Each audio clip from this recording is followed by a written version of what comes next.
The smell of sizzling meat filled the small diner on the edge of the human colony world called Vesper 9.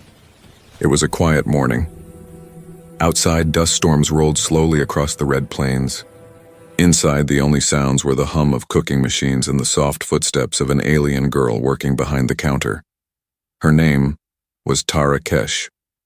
She was tall and slim, with faint blue skin that shimmered like water under the kitchen lights. Her movements were silent and careful, as if she feared breaking something that could not be replaced. She cooked, cleaned, and spoke very little. Eli Ward, the owner of the diner, watched her from his stool by the counter. He was a strong man in his 30s with rough hands and tired eyes. He had fought in the border wars long ago, but now he wanted peace. He ran this diner for travelers and traders, humans, reptilian Kreth, insectoid Kiva, and others who stopped for food. Tara Kesh had been working for him for almost a year. She never asked for anything. She came early, worked hard, and left late. Sometimes Eli would try to talk to her, but she always smiled politely and went back to work. He respected her silence. Everyone had their own pain in this galaxy, but that morning something felt wrong. When she reached up to place a tray on the top shelf, her sleeve slipped down. Eli's eyes caught the dark marks on her arm. Deep purple and green, bruises. He frowned. "Tara Kesh," he said gently. "What happened to your arm?" She froze for a second, then quickly pulled her sleeve down. "It's nothing, sir," she said quietly. Her voice was soft, almost trembling. Eli didn't believe it. Those weren't kitchen burns or accidents. They were from a beating.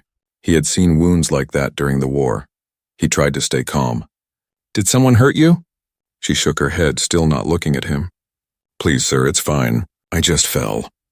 Her hands shook slightly as she picked up the next order. She avoided his eyes. Eli wanted to ask more, but the bell above the door rang. Customers. A pair of alien miners walked in, laughing loudly. Tara Kesh quickly moved to serve them. Eli watched her for the rest of the day. Every movement seemed slower, more careful. She flinched when one of the aliens called her name too sharply. When she dropped a glass, she whispered an apology again and again, even though no one was angry. By evening, the diner was empty. The twin suns of Vesper 9 were setting, turning the sky orange. Tara Kesh cleaned the counters while Eli locked the front door. He tried again. "Tara Kesh," he said quietly. "I'm not blind. I saw those bruises. You don't have to hide it." She kept wiping the table, pretending not to hear. He stepped closer. "If someone's hurting you, I can help." Finally, she looked up. Her large silver eyes were wet. "You can't, sir," she whispered. "You're human." The words cut deeper than he expected. "What does that mean?" She looked toward the window, where the neon lights from the alien district glowed faintly. "Humans are not allowed to interfere," she said. "The law says we belong to our houses. I'm part of the Tyrval house. My master owns me. He gets angry when I make mistakes." Eli clenched his fists. "Owns you?" he said slowly. "You're a person, not a tool." Her eyes widened in fear. "Please don't say that. If anyone hears you talk like that, they'll take me away, and maybe you too." She turned and hurried toward the back door, her voice shaking. "Thank you for caring, sir, but please forget what you saw." Before he could stop her, she was gone into the night. Eli stood there for a long time. The diner was quiet again. Only the soft hum of the lights filled the space. He sat down, his jaw tight. In this galaxy, slavery wasn't supposed to exist. The Galactic Council had banned it decades ago.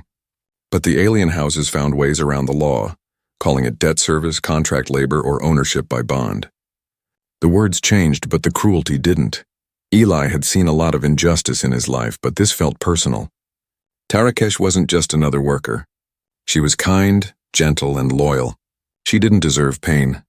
That night, he closed up the diner and walked outside. The wind blew across the sand, carrying the faint hum of engines from the alien sector. He looked in that direction and thought about her. He couldn't stop seeing those bruises. He tried to tell himself it wasn't his problem. That humans weren't supposed to interfere in alien customs. That the colony had strict laws. Humans meddling in alien affairs faced exile or even death. But when he remembered the fear in her eyes, he knew he couldn't just look away. As the moons rose, Eli made up his mind. He would find out who hurt Tara Kesh. And when he did, he would make sure they never touched her again.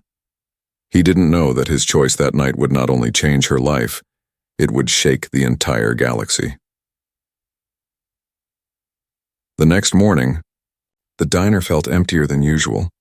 The chairs were lined neatly, the lights were on, but Tarakesh's side of the kitchen was cold. Eli waited an hour, then 2, but she didn't show up. She had never missed a day. Not once in a year, Eli felt something twist inside him. He tried to focus on serving customers, but his hands moved automatically. His thoughts were stuck on her words from last night. My master owns me. When the day ended, Eli closed early.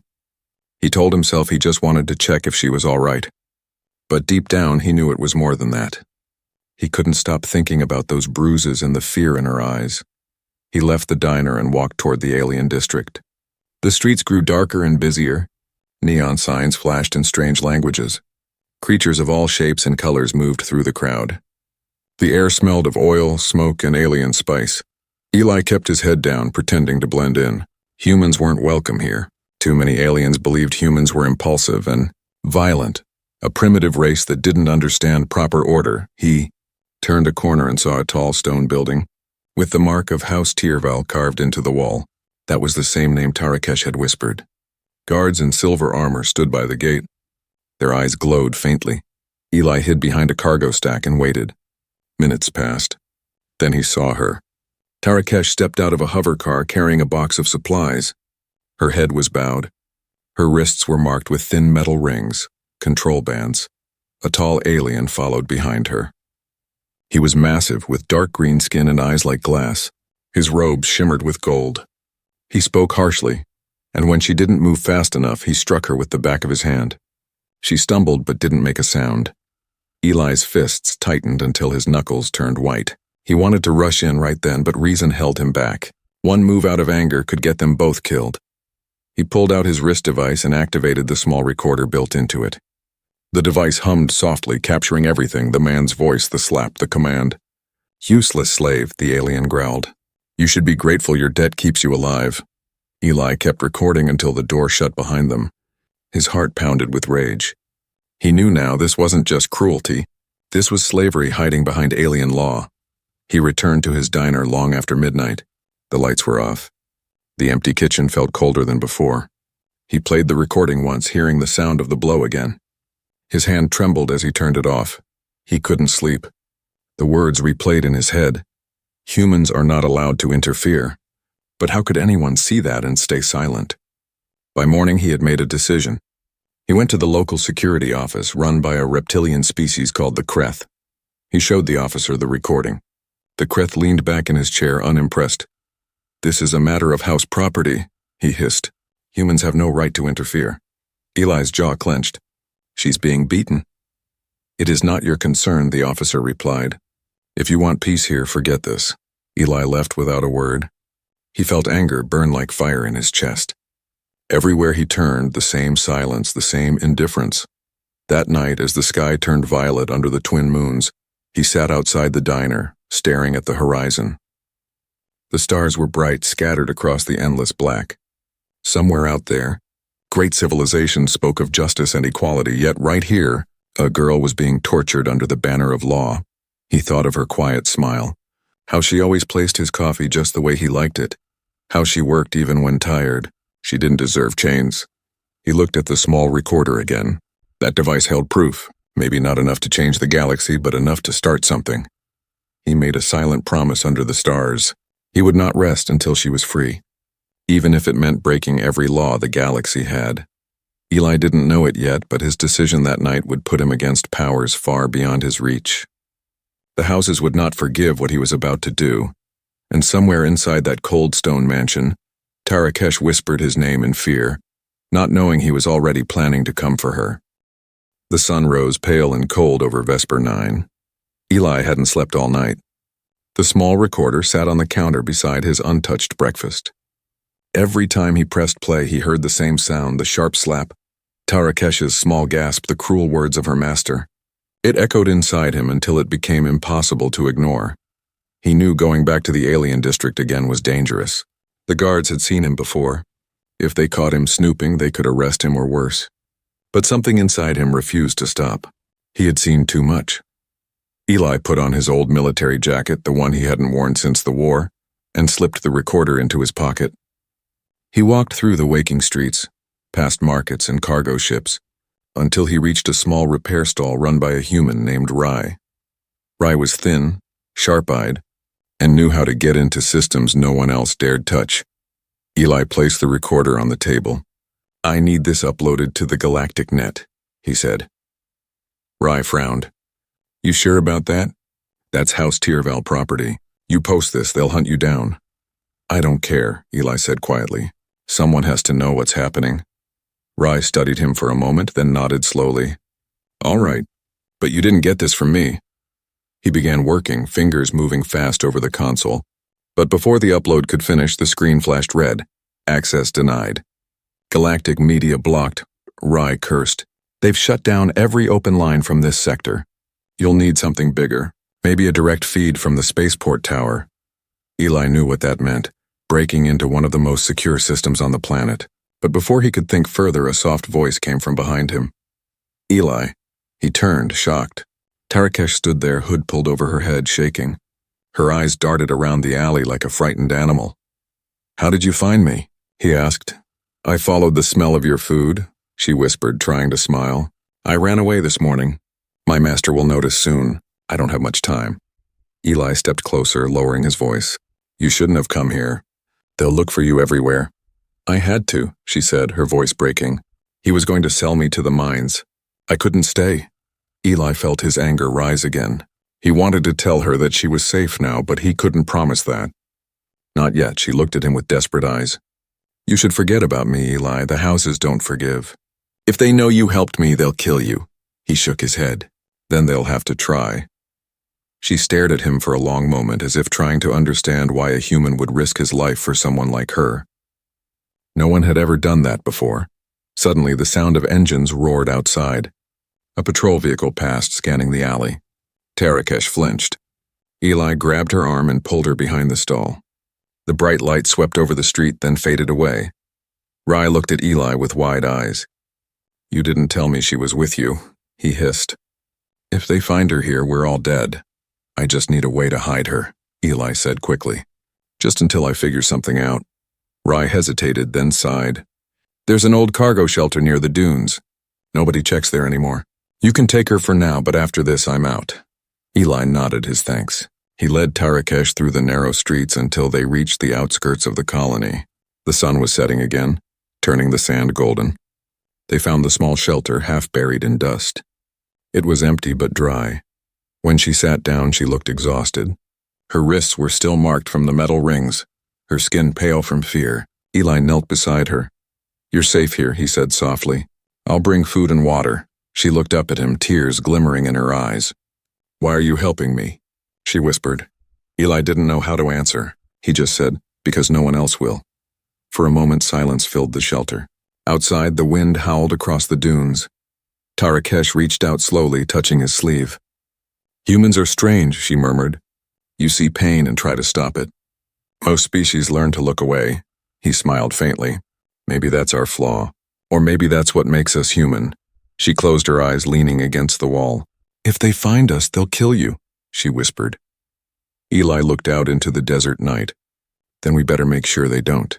He didn't know it yet, but this small act of compassion had already crossed the line. From that moment on, every house agent in the E sector would be searching for the human who dared to steal one of their own. And Eli Ward would soon discover that saving one alien girl could start a fire no one in the galaxy could ever put. Night had fallen hard on Vesper 9. The winds were strong, carrying dust across the colony streets. In the small cargo shelter, Eli packed a few supplies. Food, water, a thermal blanket. Tarakesh sat quietly in the corner, her hands wrapped around a cup of warm broth. The flickering light from his lantern made her blue skin glow faintly. She hadn't spoken much since he brought her there. Every sound outside made her tense, every gust of wind made her flinch. Eli knew she had lived her whole life under control and fear. Freedom was a new and terrifying thing. He crouched beside her. "We can't stay here for long," he said softly. "They'll start searching soon. I need to get you off-world." Tarakesh shook her head. "There's no escape. My master has connections everywhere. If you take me to the ports, they'll scan me. The control tag inside me will alert them." Eli frowned. "Tag?" She nodded and pulled back her collar. A small metallic implant blinked faintly beneath her skin. They put it there when I was taken. It tracks me wherever I go. Eli stared at it, anger rising inside him. Can it be removed? It's forbidden, she said quietly. Only a house surgeon can deactivate it. He stood up, pacing. There had to be another way. Then he remembered someone, an old mechanic he once helped, a hybrid named Jex who worked in the Undercity. Jex was known for repairing machines the law didn't want touched. If anyone could remove the implant, it was him. Eli turned back to Tarakesh. Stay here until morning. I'll come back for you. Don't open the door for anyone. Her eyes widened. You're going alone? He smiled faintly. You've had enough danger for now. Let me handle this part. He left before she could argue. The streets were almost empty, lit only by the glow of alien signs. He moved quickly, keeping to the shadows. The Undercity was dangerous, but Eli knew every corner. He found Jex in his usual spot, surrounded by broken drones and old ship parts. The alien's 4 eyes blinked at him in surprise. Ward, I thought you vanished years ago. I need your help, Eli said. It's about a tracker implant. Jex's eyes narrowed. You're helping a house slave, aren't you? Eli didn't answer. He didn't have to. Jex sighed. You humans never learn. Fine, bring her here tomorrow before sunrise. I'll see what I can do. But it won't be easy. And it won't be quiet. Eli nodded and left quickly. By the time he returned to the shelter, the horizon was turning gray. He pushed open the door and froze. The place was empty. The blanket was still there, the cup still warm, but Tarakesh was gone. For a moment, panic filled his chest. He ran outside, searching the dunes. Then he saw tracks, 3 pairs of boots, not hers. They led toward the city. She had been taken. Eli didn't think. He jumped on his speeder bike and followed the tracks. The engine roared as he raced through the dust, heart pounding. The trail led straight to the House Tyrval estate, the same stone fortress where he had first seen her beaten. He hid the bike behind a ridge and crawled close. The gate was heavily guarded, but Eli had broken into worse places before. He waited for the patrol to pass, then slipped inside through a drainage tunnel. The air inside was cold and metallic. Voices echoed faintly from above. Eli moved silently through the corridors until he found the holding chambers. Behind one of the energy barriers, he saw her. Tarakesh was kneeling on the floor, wrists chained, head bowed. Her master stood over her, speaking with venom. You thought a human could save you? You are nothing but property.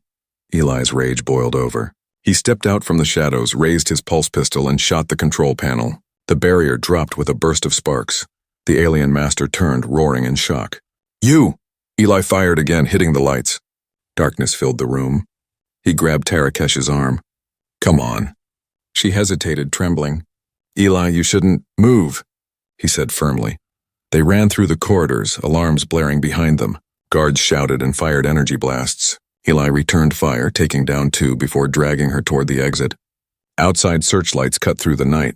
They reached the speeder and jumped on. The engines screamed as they sped across the dunes, beams of light chasing them. Tarakesh clung to him, her breath shaking. When they finally reached the canyon ridge, Eli hit the switch for the emergency cloaking field he'd hidden years ago. The bike vanished from scanners and they came to a stop. Tarakesh looked up at him, tears in her silver eyes. You came for me, she whispered. Eli smiled faintly, wiping the dust from her cheek. I said I would, didn't I? Behind them, the city burned with searchlights and sirens. The house would not stop now. But as the first light of dawn touched the horizon, Eli knew one thing. He would never let her go back. Not while he was alive. The sons of Vesper 9 rose on chaos. Every channel in the colony played the same alert. Human fugitive Eli Ward accused of abducting House Tyrval property. His face appeared across the holoscreens, his name spoken with anger and fear. To the aliens, he was a criminal. To the humans, he was a fool. But to Tarakesh, he was the only person who had ever seen her as more than a servant. They hid inside an old cargo freighter grounded in the canyon fields. The walls shook each time a patrol ship passed overhead. Tarakesh sat near the back, clutching a blanket, while Eli checked the small datapad for news. Every report told the same story: bounties, warnings, and the words, by order of the Galactic Trade Council. Eli sighed. They're calling me a slave smuggler now. Tarakesh looked up quietly. They will hunt you until they find us. I know, he said. That's why we need to leave this planet before nightfall. He moved toward a panel and pulled out a set of stolen star maps. He had done this before during the war, run blockades, dodge scanners, disappear into forgotten routes. But it had always been for survival, not for someone else. Tarakesh watched him work. There was something new in her eyes, respect mixed with guilt. You shouldn't have done this for me, she said softly. Your own people will turn against you. Eli glanced at her. Then they're not my people. Not if they'd rather stay silent. She didn't know what to say after that. Silence filled the ship except for the soft hum of the power cells. By noon, the sky outside darkened with incoming ships. Alien banners shimmered above the colony as House Tyrval troops landed. Eli could hear their voices through the freighter walls. They were searching every building, every road. He powered up the engines quietly, whispering, "Hold on tight." The freighter groaned, rising slowly from the sand. For a moment it looked like they might escape unnoticed, but a spotlight struck the hull. "There! That's them!" shouted a voice through the comms. Eli pushed the thrusters to full. The freighter shot upward, engines roaring. Plasma fire rained from above. He steered hard to the left, the ship shaking violently as bolts grazed their sides. Tarakesh held on, fear in her eyes but trust in her voice. "You can do this." They broke through the cloud cover and raced into the open sky. Alarms screamed, lights flickered, but the stars came closer. When they finally crossed into orbit, the scanners showed no pursuers. For now, they were free. Hours passed before Eli spoke again. "We'll need a safe place to hide for a while. Somewhere off-grid." Tarakesh leaned closer. "There's a world beyond the outer rings. High people once lived there before the houses came. It's forgotten now, abandoned." "That sounds perfect," Eli said. He adjusted the course. As the stars stretched into streaks of light, she studied his face. He looked calm but tired, the kind of exhaustion that came from years of fighting against impossible odds. "You risked everything for me," she said quietly. "Why?" He didn't look at her. "Because no one else did. Because I'm tired of seeing the strong hurt the weak and calling it order." She smiled faintly. "You humans are strange," he chuckled softly. "Yeah, that's what everyone keeps saying." For a moment there was peace, but peace never lasted long. The ship's system beeped. A tracking signal had been detected. The tag inside her neck had reactivated. Somehow the houses had found a way to trace it again. Eli cursed under his breath. "We need to get that thing out of you now." "There's no time," she said. "They're coming." The radar flashed red, 3 bounty ships closing fast. Eli switched off the lights and prepared for evasive maneuvers. The freighter dove between asteroid belts, weaving through rocks and debris. The enemies followed, firing energy blasts that lit up the dark space. Eli gritted his teeth. They want a fight, they'll get one. He hit the emergency thrusters and steered the ship through a narrow gap between 2 massive asteroids. The bounty ships tried to follow but collided, exploding in flashes of fire. When it was finally over, silence filled the cabin again. Tarakesh looked at him with wide eyes. "You destroyed them." He nodded, breathing heavily. "They would have killed us." She reached for his hand, her touch gentle. "You're not just fighting for me anymore, are you?" He looked at her, eyes hard. "No. I'm fighting for everyone they ever called property." Outside, the stars shimmered in the dark void. Somewhere ahead lay a world that didn't exist on maps, a place forgotten by the houses where the hunted could rest. Eli didn't know if they'd ever be safe, but he knew one thing for sure. The galaxy would remember the day a human refused to bow, and that memory had only just begun to spread. The forgotten world Tarakesh had spoken of appeared like a shadow in space. A dying planet circling a dim red star, half covered in storms. No one lived there anymore, not since the houses stripped it of its minerals. But for Eli and Tarakesh, it was the only place left where no scanners would follow. The freighter landed hard on the cracked surface. Dust rose around it and silence followed. Inside, the lights flickered as systems powered down. They were safe for now. Tarakesh looked out the small window at the endless plains of rust-colored sand. "This was once my people's home," she said softly. "They called it Selvaris. We had cities, rivers, songs. The houses came and all of it was taken." Eli stepped beside her. "Maybe it's time you take something back." She turned to him, confused. "What do you mean?" He picked up the old recorder from his belt and held it up. "The galaxy needs to see this. The beatings, the chains, everything. The houses control the media on every major world, but there are still free channels, pirate networks hidden beyond their systems. Her silver eyes widened. You want to send the recording? Not just send it, Eli said. I want to broadcast it to every corner of the galaxy at once. She hesitated. If you do this, they'll never stop hunting you. They'll call you a terrorist, he smiled faintly. They already do. They began working through the night. The freighter systems were old, but Eli was a soldier once. He knew how to rewire transmitters and override frequencies.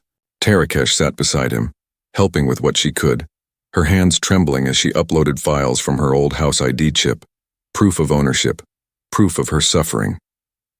Hours passed. The air inside the ship grew hot, the power core humming louder. Finally, the transmitter blinked blue. The signal was ready.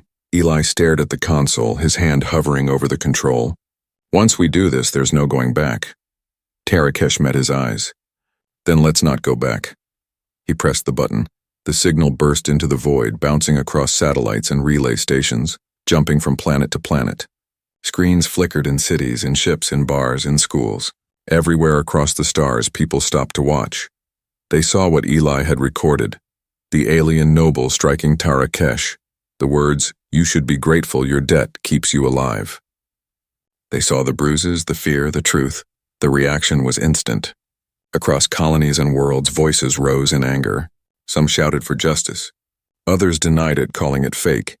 But the spark had already lit. Back on Selvaris, Eli watched the signal spread. The comms channel filled with chaos. Reports of riots on trade worlds, of workers refusing orders, of soldiers abandoning posts. Even some alien species began to question the houses. Tarakesh covered her mouth, tears glistening. "They're listening," she whispered. Eli smiled tiredly. They needed to hear it from someone who wasn't afraid. Suddenly, the ship's alarm screamed. The radar showed 3 massive ships entering orbit, House Tyreval's fleet. "They found us," Eli said. He grabbed his blaster and checked the fuel cells. "We need to move." Tarakesh stood still, her voice trembling. "If we run now, they'll call us liars. The galaxy needs to see what happens next." He looked at her, realizing what she meant. She wasn't running anymore. She wanted to face them. "All right," he said quietly. "Then we finish this together." They opened the outer ramp and stepped into the wind. The sky above burned with descending ships. Searchlights cut through the dust, focusing on them. A voice boomed from the fleet's speakers. "Surrender the property of House Tyreval or be destroyed." Eli stood tall beside her. "She's not property," he shouted into the communicator. "She's free, and the whole galaxy knows it now." The first warning shot hit the ground near them, shaking the sand. Tarakesh didn't flinch. She stepped forward, raising her voice for the first time to the stars. "My name is Tarakesh of Selvaris," she cried, "and I belong to no one." Her words carried through every active broadcast. Billions heard her voice that day, weak, trembling, but fearless. The soldiers hesitated. The crowd across the galaxy watched. Something shifted. Some ships lowered their weapons. Others didn't. Eli placed a hand on her shoulder. "Whatever happens next," he said softly, "they'll remember this moment." The sky erupted in light as ships clashed above. The houses tried to silence the truth, but it was too late. The signal couldn't be stopped. For the first time in history, the slaves of 1,000 worlds realized they were not alone. And at the heart of it all stood one human and one alien girl who dared to speak against the stars. The battle over Selvaris lasted only a few hours, but its echoes spread for generations. The skies were filled with light, fire, and defiance. When the smoke finally cleared, the once dead planet had become a symbol of something far greater than anyone expected. Eli lay half-conscious on the dusty ground beside the wreck of his freighter. The air was heavy with heat and ash. He could barely hear the distant rumble of retreating ships. Around him, the battlefield was silent except for the wind.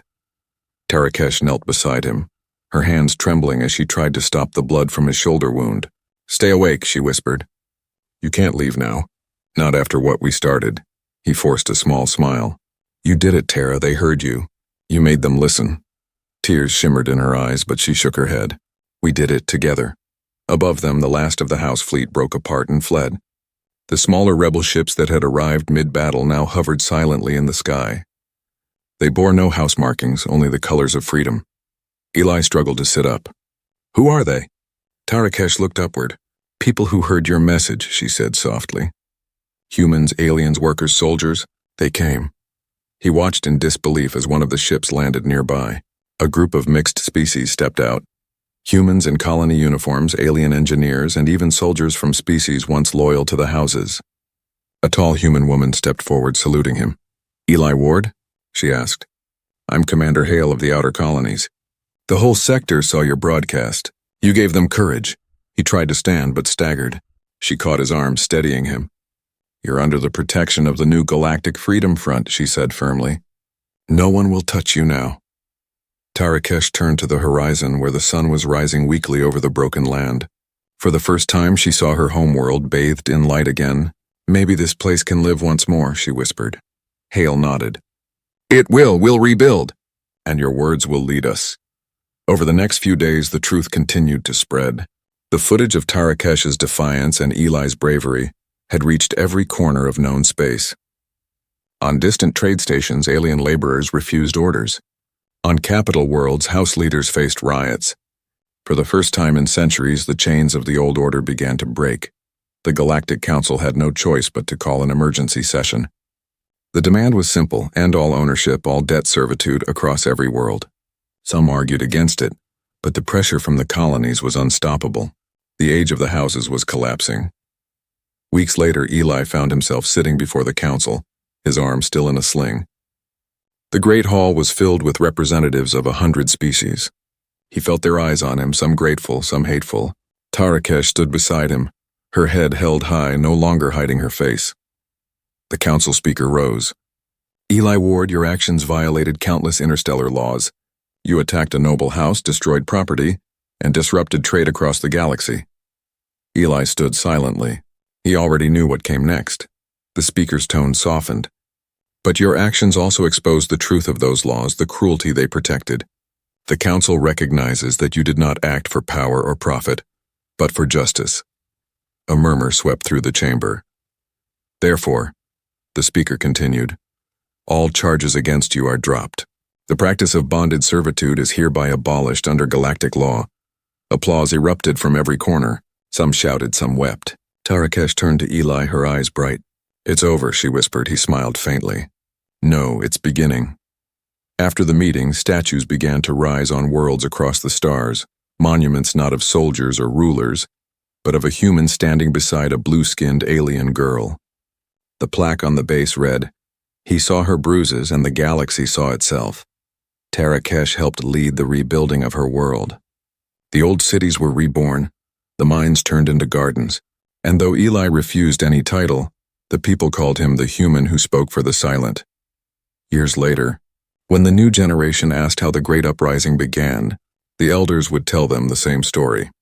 It began in a small diner on Vesper 9, when one human noticed the quiet pain of his alien cook and chose not to look away. And through the endless reach of stars, every child who heard that story learned one truth, that sometimes one act of kindness can shake an entire galaxy, because the galaxy never forgot the name Eli Ward and the courage that came from simply caring.